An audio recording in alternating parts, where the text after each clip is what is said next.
So I have been trying to do this screencastify for the past 5 minutes, and I'm hoping that this works this time. All right, I'd like to describe the difference between science and engineering, and we say they go together like.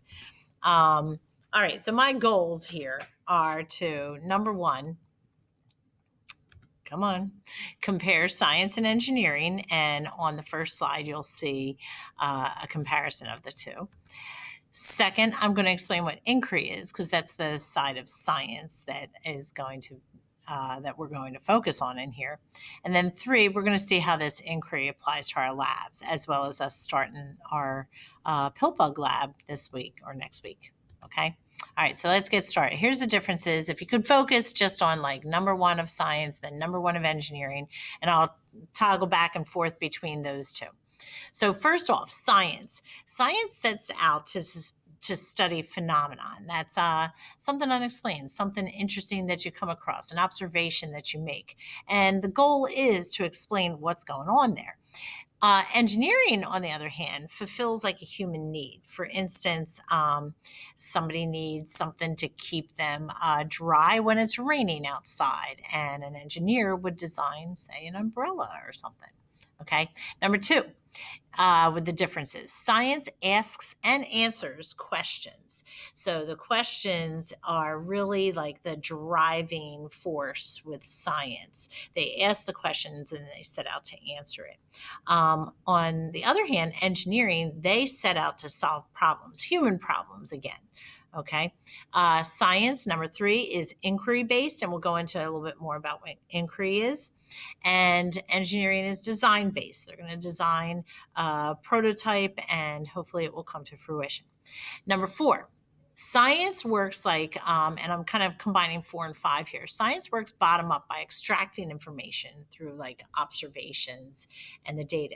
They're looking at the specifics and they work at the specifics, but make those generalizations. So they extract the information and generalize those observations. Whereas engineering works top down. They take those generalizations and they put them into like a specific design. Number six, in science, you're going to be doing experiments. In engineering, you're going to be building prototypes and eventually the model itself. And in science, you're going to be publishing your results. And in engineering, you're going to build it. Okay. Now, going on to where these two things go together. So my next slide is spaceflight. In order to get to where we want it to get to in space, first just getting up into orbit, next getting into the moon. Now we're looking at the next phase of going beyond the moon with people. This is because we've already gone beyond the moon and to Mars. How do we get people there? Well, you couldn't have done it without the two of these fields. Science is the one that's going to have all the theories. And if you think back on when we first wanted to get to the moon, we needed to know about gravity. We needed to know about fuel. We needed to know about the orbit. We needed to know about distance and all of these things, the atmosphere, all of these things the engineers had to know about, but science kind of came up with. The engineers had to use those theories to design that space vehicle that would get us to the moon. Okay, and same thing for beyond that. Okay, so spaceflight is always a good example of like how science and engineering. The science was there first, but then engineers came along and had to build the actual object to get us there. And right now we're in like the COVID vaccine like realm.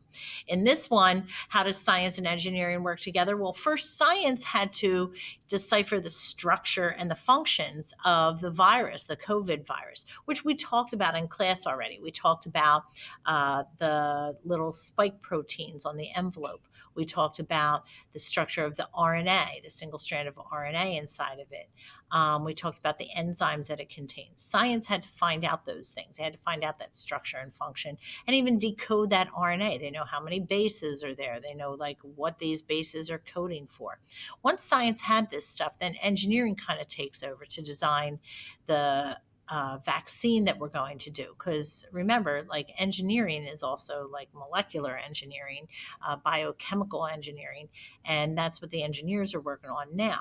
They're working on how are they going to deliver this to get us to produce antibodies, and that's where we're at that phase right now. So you wouldn't want one without the other. You don't do science without the idea of like solving human problems or real world problems out there, and you can't solve those problems unless you have the science to like back you up on this.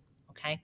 So now you might be thinking, am I more a scientist or am I more an engineer? What do they have in common? And what they do have in common is, a lot of kind of everyday activities that you would do in both of these. Scientists and engineers are both looking at problems. They're defining those problems, which a lot of times that can be pretty tough to kind of put your finger on exactly what it is that you want to do. Both of them are doing a lot of research.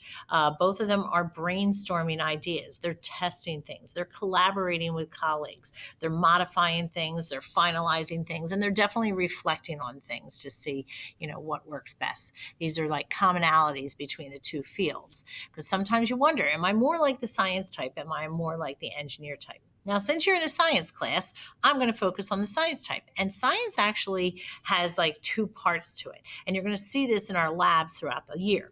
There's this discovery-based stuff, which is very observational, answers the who, what, where, when, describes nature. That's what we call inductive reasoning. You make generalizations from that information that you extract. And usually you're given a procedure, like go and look at this, okay? But science then takes on this other form after you've made these discoveries, that you start to ask more questions and you want to explain the why and the how. And that's where we go into the hypothesis-based stuff. It explains natures. It uses deductive reasoning, which it looks for specific examples and it looks at those specifics and applies those specifics. Okay. And you usually develop your own procedure when you're coming into that. And with our pill bug lab coming up, the A1 part, where you're just kind of like observing these little guys. You're going to draw maybe their structures and functions, look up some research. You're answering, who are these things? What are these parts? Where do you find them? When do you find them here? But then in our hypothesis part, we're going to be asking a question like, do they prefer this over that? Whatever you choose to do. And you can see in this bottom picture, the choice chambers, which we're going to use something similar to those. We might use some of them just like that, but we have different kinds of choice chambers here. And we're going to basically give these guys a choice and see what kind of behavior or orientation behavior they're going to use to get to what they prefer. Are they going to use taxis to directly move to a certain thing? And what are they going to move towards if they use that? Or are they going to use kinesis, where they kind of wander until they stumble across like what they want? So this lab kind of takes into that discovery base, that observational part, definitely in A1. And in A2 and A3, we're asking a question and we're going to try and answer that.